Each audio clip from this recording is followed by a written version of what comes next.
Alright, we gotta start the list off with Father Time. And yes, I said Father Time.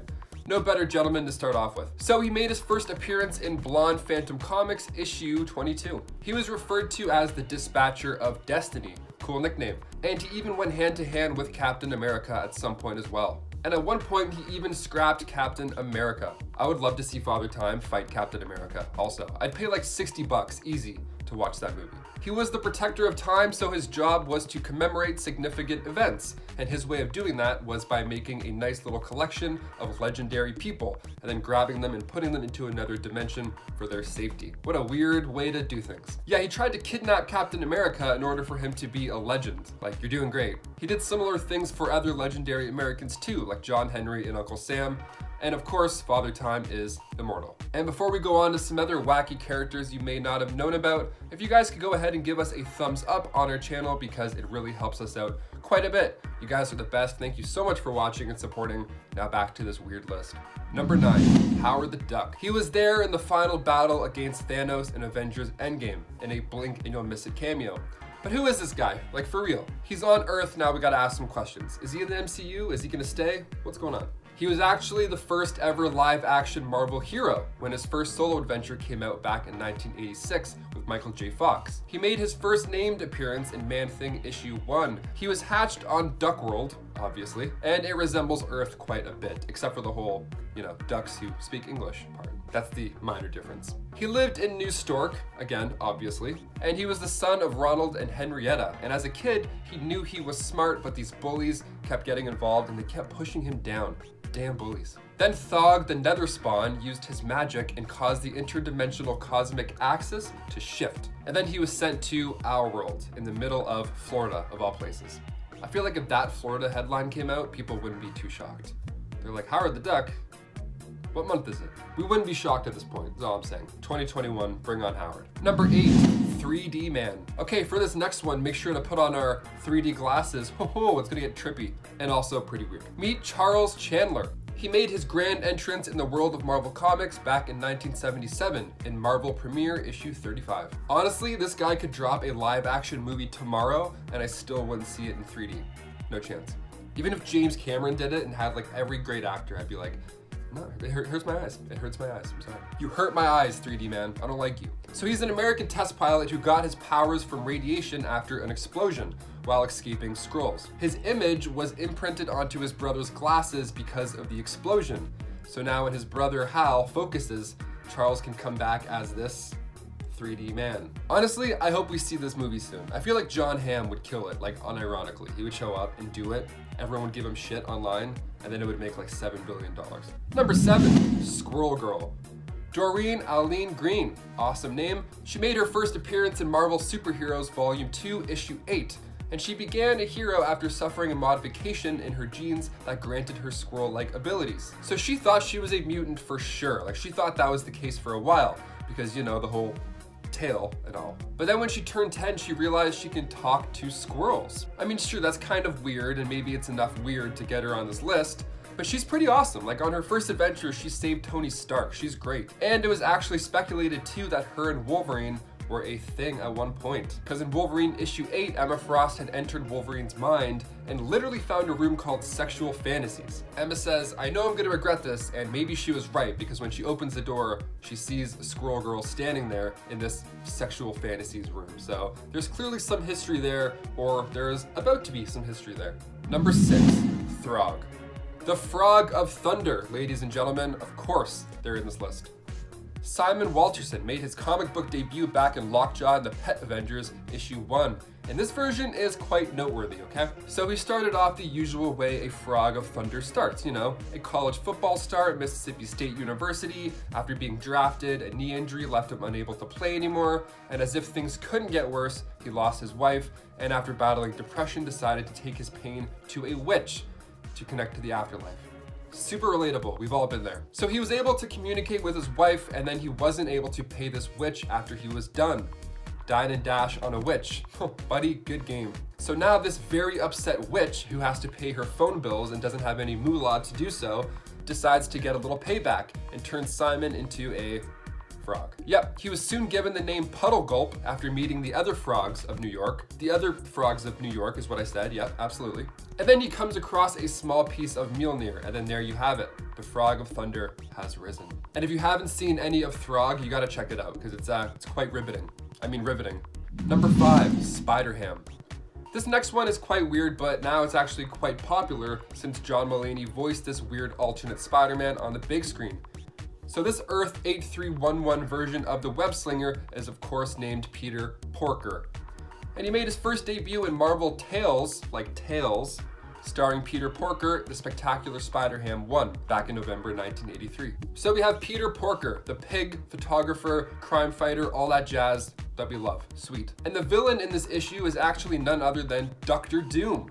And he's actually too cute. You can't help but think he's a cutie. I know Dr. Doom's like a bad guy, but it's Dr. Doom. You look at him, you're like, oh, you can do what you want, fine. Take over the world, rule everything, I don't care. Now, the best feature of Spider-Ham is that he of course has the quips and powers to go along with it, but he also has what's called Spider Nonsense, which is this ability that allows him to be more cartoon-like the more danger that he's in, which makes for a good time, both on screen and on the page. Number 4, Lockjaw. Making his first appearance in Fantastic Four issue 45, Lockjaw is a giant dog with antenna growing out of his head. So, congratulations, you've made the list already. He's part of the Inhumans. He's actually the loyal pet of the Inhumans. So he was born from an experiment. He's actually one of 5 in a litter that was meant to have powers. Only he was the only one with powers. The other 4 were born just normal. So he teleported the other 4 pups to safety at different locations, and then he reappeared to make it look like he was the only one born. The Avengers have a helicarrier, and the Inhumans have a giant teleportation dog. Number 3, Gib. Making his first appearance in Runaways Volume 5, Issue 13, Gib was the last of the Gibram left on Earth, and he's of course a member of the Runaways. The seed of the Gibram discovered the Runaways and were going to demand that they honor their parents' promise.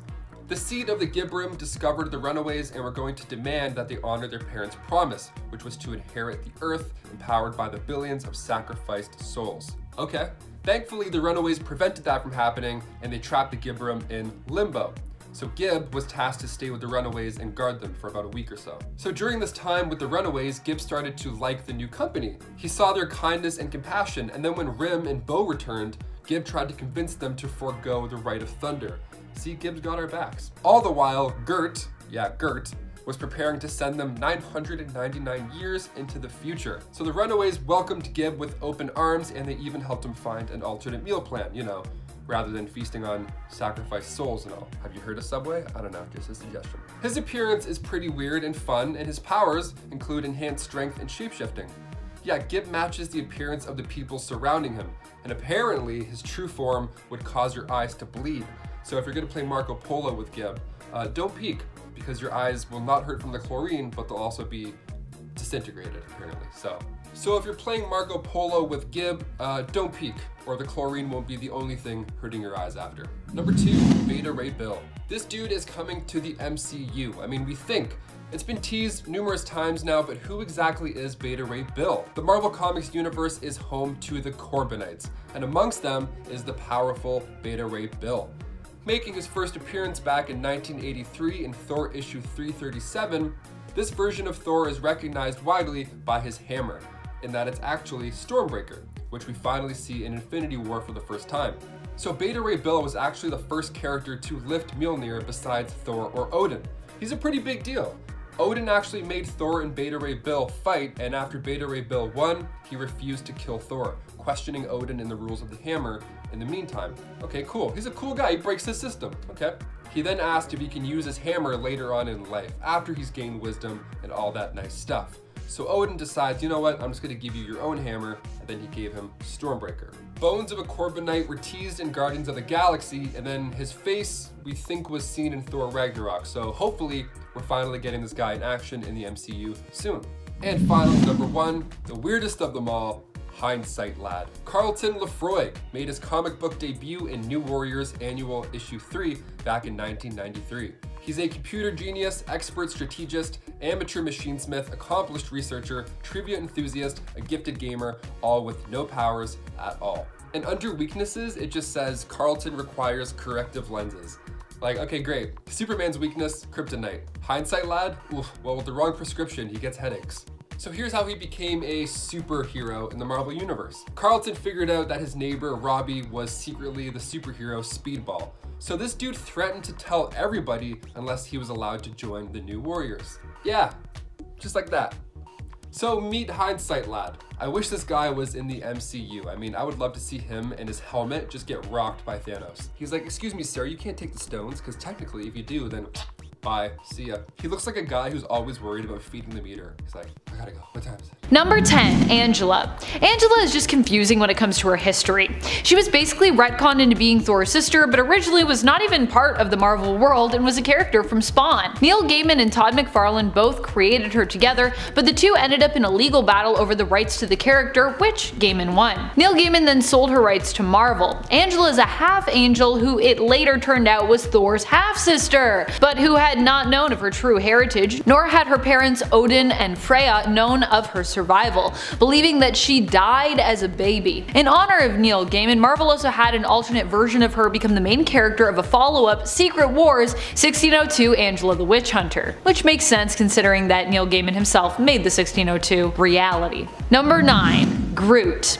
He might not seem weird now that he's an MCU success story, becoming famous alongside his fellow weirdo hero team in the Guardians of the Galaxy movie, but when you think about it, Groot is a pretty strange character. He's basically a sentient tree who can move around and only speak 3 words. I am Groot. Though even more bizarrely through these 3 words, he seems to be speaking a whole other language. Initially, Groot wasn't even a hero. When he first was introduced in the 1960s, he was an alien tree invader seeking to experiment on the human race. However, in the 2000s, he would end up becoming repurposed like other members of the MCU Guardians team and end up becoming known as one of the heroes. So his whole history is actually pretty weird too. Now it's been retconned that his original appearance wasn't even him, but another Groot. He could also communicate using more than 3 words in that original appearance. And before we move on to this next spot, if you love Groot as much as I love Groot, as much as we all love Groot, don't forget to give this video a thumbs up. It really does help. Number 8. Eye-Boy. He's got a higher level perception because he's covered in eyeballs. It's Eye-Boy. Eye-Boy might seem like a strange mutant and hero, but I cannot deny that I downright love him. Even though, yeah, he's kind of a weird one to look at and to have thought up, I guess. Eye-Boy has since been revealed to have more than just enhanced vision though. He can see things that others can't, basically seeing through to other planes at times, and also seeing and understanding the world around him on an atomic or microscopic level due to his inhuman level of sight. It's a pretty specific power, but it actually can be super useful given the right circumstance. Number 7. Doorman. For some of the weirdest heroes, we can look to the Great Lakes Avengers, who are in general known for being a much more wacky and often eccentric team of heroes whose powers are oddly specific in a way that usually doesn't seem on the surface to be all too useful. Doorman got a power upgrade after his death, but before that his powers weren't really that extraordinary, at least not in how they were presented initially. Also, he was struck with the bizarre name of Doorman, so that probably could have been better. Doorman was so named because he could use his powers to act as a doorway for people, allowing them to pass through solid barriers. This, however, is actually because of Doorman's connection to the Dark Dimension, which he uses to allow people to pass through him, effectively teleporting them through barriers via the Dark Force. His attachment to the Dark Force also gave him a slew of other useful abilities similar to magic or Kitty Pryde. So actually, although Doorman sounds weird, he's actually pretty cool. Number 6. Frogman. Frogman is Eugene Patillo, who set out to redeem his father's name and repurpose his villainous persona, Leapfrog, into something heroic. Instead of being Leapfrog, Eugene then became Frogman. The suit he wears contains electrically powered spring coils which allow him to leap higher than average heights, though not anything crazy, no leaping tall buildings in a single bound or anything like that. Frogman had to team up with the pretty reluctant Spider-Man and in the end even managed to stop a villain, albeit accidentally. This bolstered his confidence, and he has since tried to pursue a life as a heroic vigilante, though many of his successes have less to do with any skills and really more to do with luck. Number 5. Skin.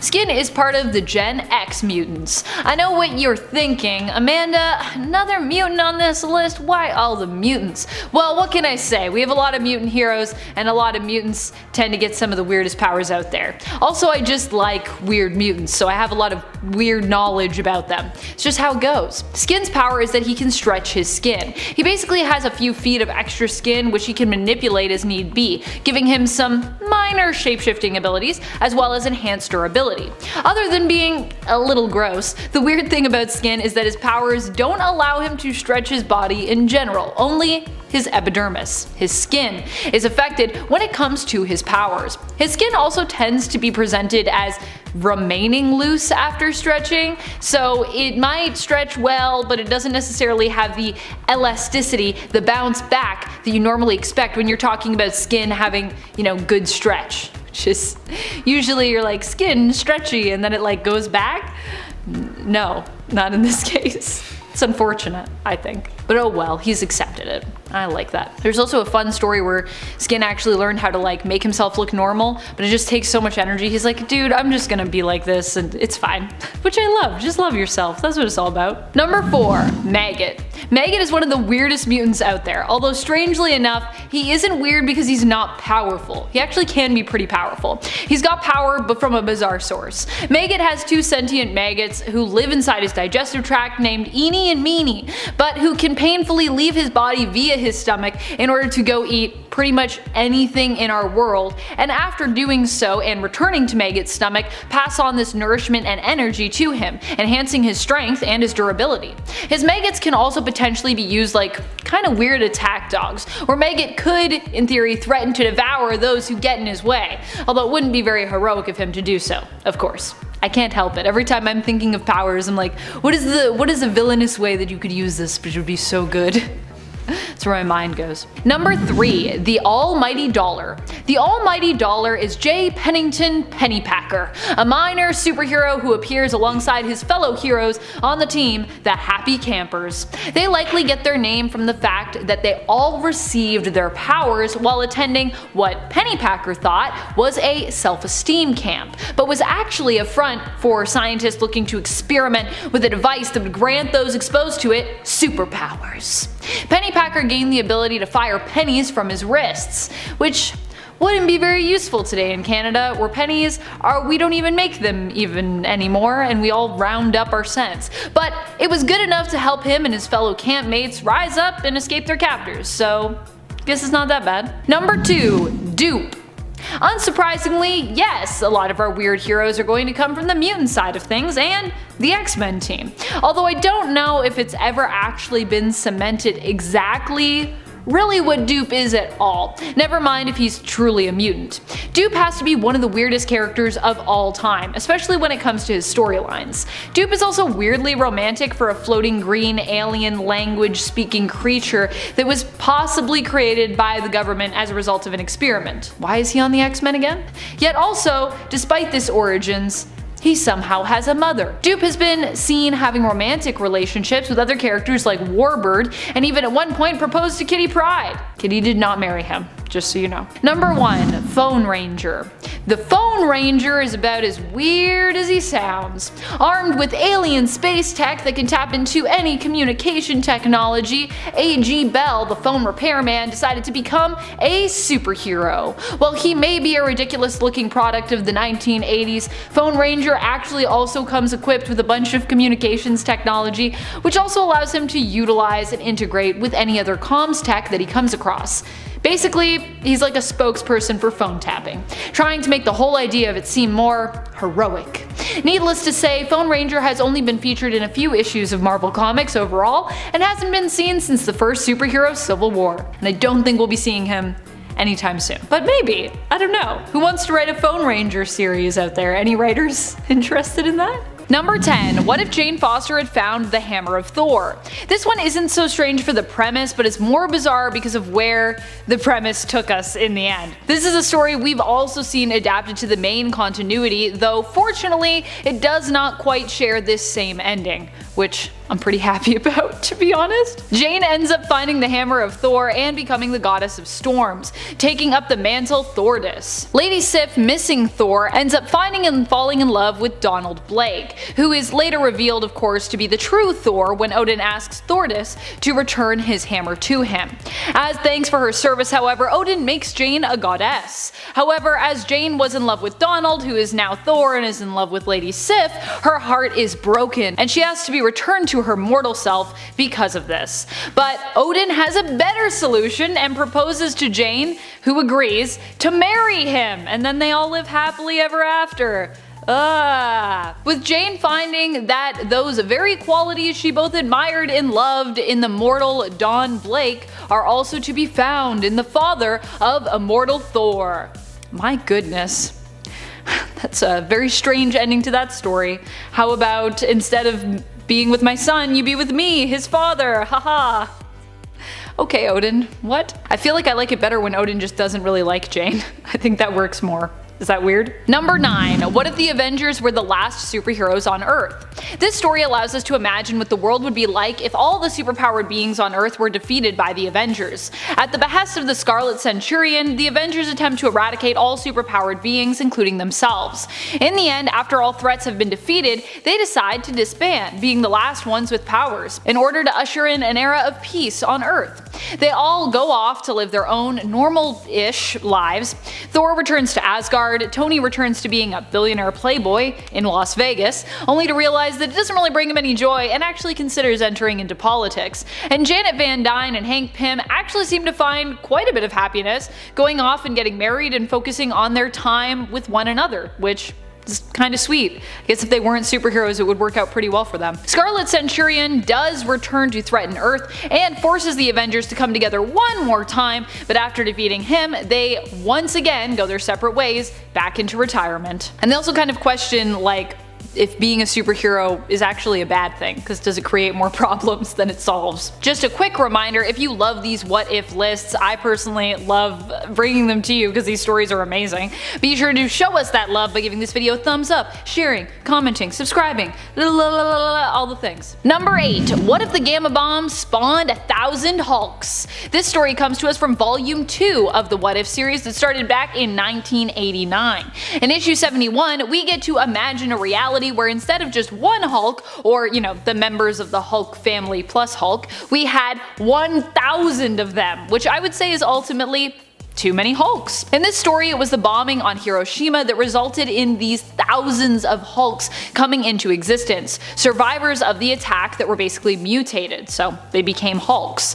In the end, Bruce Banner, aka Hulk, who of course goes on to become the Hulk in the story, must attempt to stand up against this army and attempt to defeat it with the help of some friends. Number 7. What if Betty Brant, instead of Spider-Man, had been bitten by the radioactive spider? This one comes to us from a 3-part story and is simply one story within that. It is from the original What If series volume 1 from 1997, issue number 7. Here, Betty Brant, instead of Peter Parker, is the one bitten by the radioactive spider, gaining spider-like abilities. While the story isn't a strange premise at all, like I don't think it's weird for Betty Brant to become, a version of Spider-Man, what really makes this one stand out for me in terms of its weirdness is Betty's costume here, which is it's something. It's also odd that in this alternate reality, Betty happens to be the only alternate person to become Spider-Man that manages to survive the ordeal, with both John Jameson and Flash Thompson in this issue, who are featured in the other 2 stories, dying as a result of gaining spider powers and attempting to use them. Instead of Betty choosing not to pursue the thief that kills Peter's Uncle Ben, she simply is unable to because she used up all her web fluid posing for pictures for Peter. Which is a whole other thing, but also, wait, can't you just go after them anyways? Don't you have superpowers? It doesn't matter that your web fluid is gone. Anyways, she still blames herself for Uncle Ben's death and decides to quit being Spider Lady, which I think is a little harsh. I feel like she wasn't really super responsible for that, but I guess she could have gone after him. I don't know why she didn't do that. Be like, use your super strength, climb on walls, do any of the other things you can do. Number 6. What if Submariner never regained his memories? This story allows us to glimpse into an alternate reality where Namor never met the Human Torch and never ended up regaining his memories and returning to Atlantis, learning that he was the true ruler of the underwater kingdom. Instead, the Submariner remains unaware of his true heritage and ends up joining a ship's crew, finding himself inexplicably drawn to the sea. I wonder why. The captain of the ship, Namor's friend McCandless, ends up being mutineered against and goes overboard while injured when he believes they found the lost entrance to the center of the earth. Namor, or Mr. Smith as he's known, follows after him and ends up being retrieved from the ice-cold water by Inuits later on. They end up worshipping Namor as the Lord of the Frozen Sea, along with frozen Captain America, who they worship as the Lord of the Frozen Ice. And Namor's like, I guess this is my life now, and I'm pretty good with it. So I guess it all worked out in the end, and now he just gets to be the Lord of the Sea really far up north where it's cold.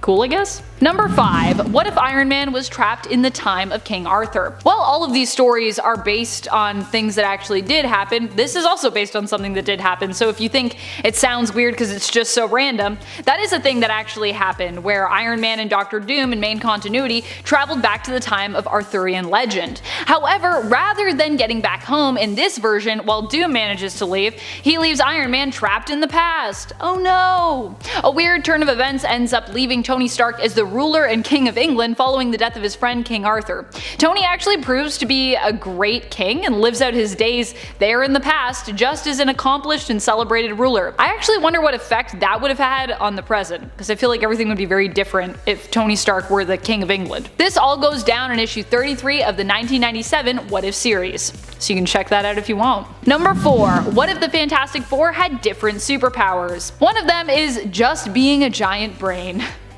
It's true. Actually, overall, these powers feel very Doom Patrol meets X-Men in my opinion. In this alternate story, when subjected to cosmic radiation, the FF get completely different powers than what each member has in main continuity. Johnny becomes a robot, Ben gets dragon-like wings, Reed is just a disembodied brain, admittedly not a very great power, and Sue ends up with the least original powers, getting Reed's old powers instead, the ability to stretch her body like Taffy or Silly Putty. Really, I feel like Sue always gets sort of like the worst part of these stories whenever she's in a What If. Hers are always so like quick or just so kinda lame, and I'm like, dang, why does an invisible woman get some cool stuff? I think she was still Invisible Girl at this time though, maybe that's why. Number 3. What if Aunt May instead of her nephew Peter had been bitten by that radioactive spider? This story reimagines what would have happened if once again it was not Peter Parker who received the fateful radioactive spider bite, but instead was his elderly Aunt May. This is from a humor issue, so you know it's gonna be weird and you know it's gonna be great. And it is. Aunt May here ends up getting bit after realizing that Peter had left his lunch at home on the day he and his class were meant to visit the exhibit at the Science Institute. And if you're like, Amanda, it's not called the Science Institute. Seriously, if you go to this issue, that is what is written on the building in the Science Institute. Of what? We don't know. She successfully delivers the forgotten lunch to Peter, cottage cheese and mashed string beans, but ends up feeling unwell on her way home, and finds that she has developed superpowers. She makes her own costume, becoming Spider-Man, and ends up facing off in this story with the ridiculous villain, Leapfrog. Because that's just how it goes. Number 2. What if the Fantastic Four all had the stretching powers of Mr. Fantastic? Oh boy, I love this issue because we get 4 stories where we get to imagine what it would be like if multiple members of the FF shared basically the same powers. And in the one where they all get stretching powers, they just never end up becoming the Fantastic Four because their collective power is just considered, well, kinda lame. Sue in fact insists that they never let anyone know of their powers because she feels like, and I quote, a freak. Both Sue and Ben feel as though the stretching powers are ridiculous, monstrous, ugly, and dumb, while Reed and Johnny actually think they're pretty neat and even could be useful. Still, Sue and Ben's way of thinking wins out, so the Fantastic Four never become a superhero team. The end. Number 1. What if Thanos had changed Galactus into a human being? I really love this What If story personally. It comes to us from, once again, one of the humor issues of What If, so you know it's gonna be a riot. In this story, Thanos turns Galactus into a human being in order to defeat him, and Galactus ends up on Earth with no memory of who he was or is. He does, however, happen to look a lot like Elvis Presley, and even sings and plays like him too. He meets a woman named Gertrude who introduces him to the works of Presley, and Galactus is basically convinced that he must indeed be like an amnesiac version of Elvis Presley, returned from the dead.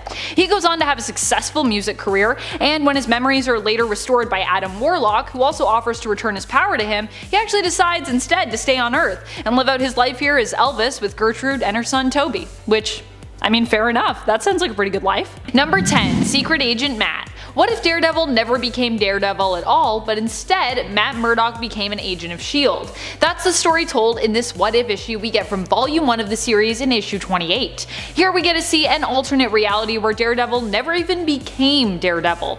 Tony Stark happened to be the one responsible for the accident that blinded young Matt, as it was his truck filled with toxic chemicals that was driving through the city when Matt had his fateful accident. When he learned of what happened, he decided to turn over Matt to S.H.I.E.L.D., hoping that they could help him. Nick Fury saw great potential in Matt Murdock and trained him to become a secret agent for S.H.I.E.L.D. Matt goes on a mission to rescue his dad, who is kidnapped by Hydra, and in the end joins up with the S.H.I.E.L.D. team. Number 9. House of M. Although Daredevil wasn't one of the main players in the House of M storyline, an alternate reality created by Scarlet Witch, he still existed in this reality. Here Matt Murdock was still a lawyer and was even lucky enough to tangle with She-Hulk. Despite the fact that he and She-Hulk are both lawyers, they don't really team up a lot in the main continuity, nor are they a couple. But in House of M issue number 3, we learn of a rumor floating around the Jade Giantess She-Hulk that she has the hots for Matt, and that both lawyers have been seen canoodling in and around the courthouse. What a scandal. And friends, before I move on to this next spot, if you are loving this list and you want more good Top 10 Nerd content, you need to check out our newest channel, Top 10 Nerd Elite. Go on over there, hit that subscribe, go to a video and type a little comment and be like, hey Amanda, I'm here, I did it. Number 8. Dare the Terminator. Dare the Terminator comes to us from the Amalgam Universe and is a combined version of both Marvel's Daredevil and DC's Deathstroke the Terminator. A strange but cool fact about Dare is that she's a woman, despite the fact that both the characters that were amalgamated together to create her in this universe are male. Dare, however, also received her name from the fact that she is a fearless Daredevil who few dare to challenge. She had horns surgically grafted onto her head by enemy the Big Question, aka Enigma Fisk, and she is also missing an eye. Kinda got like, of course she's an Amalgam character, so she's got a little bit of both things going on there. Number 7. Daredevil 2099. This alternate version of Matt Murdock's character comes to us from one of the 2099 universes. Sam Fisk in the future is the heir to the Kingpin legacy, but finds himself struggling with guilt surrounding that legacy. To counterbalance all the bad his grandfather has wrought, Samuel Fisk decides to become the new Daredevil in the future, becoming our Daredevil 2099 over 2992. Kind of weird to think that in the great Marvel multiverse, there is a reality where it is Wilson Fisk's ancestor and not Matt's that becomes the new Daredevil. But this weird fact is also what makes Samuel Fisk so interesting as DD as well. Number 6. Belasco. On Earth X, there are actually a few different versions of Daredevil. Most people probably think of the actual character who appears severely depressed and to kind of crave his own death, who goes by the name Daredevil, but there are actually a few others besides. One version is also an alternate of Nightcrawler, Kurt Wagner. This alternate version of the character ends up becoming Belasco, but later settles down in Hell's Kitchen, choosing to operate as a hero for a time and protecting that neighborhood. So he's literally a red devil of a demon man running around Hell's Kitchen, acting as its guardian. A pretty cool Earth 9997 visual reference or alternate to Earth 616's DD. Number 5. Exiles. The alternate Daredevil of Earth 181 is a version we see in the Exiles. Any reality where Daredevil serves the Kingpin to me is weird, which is why this version makes our cut. After serving on the Weapon X team at the behest of the Timebreakers, this version was held captive in a crystal palace, instead of being sent home as promised. However, when he did return home, we learned that Daredevil on Earth 181 is a brutalizer who works for the Kingpin and seems to genuinely enjoy violently attacking his targets. Number 4. 1602. The 1602 version of Matt Murdock is kinda weird in the sense that he became blind and received his powers from venturing into a cave and eating green, glowing goop that he found there. The whole point of this version of the story is to show how fearless of a character Matt was, but still, it's pretty weird, even given how fearless he was, that he'd ingest mysterious glowing green goo.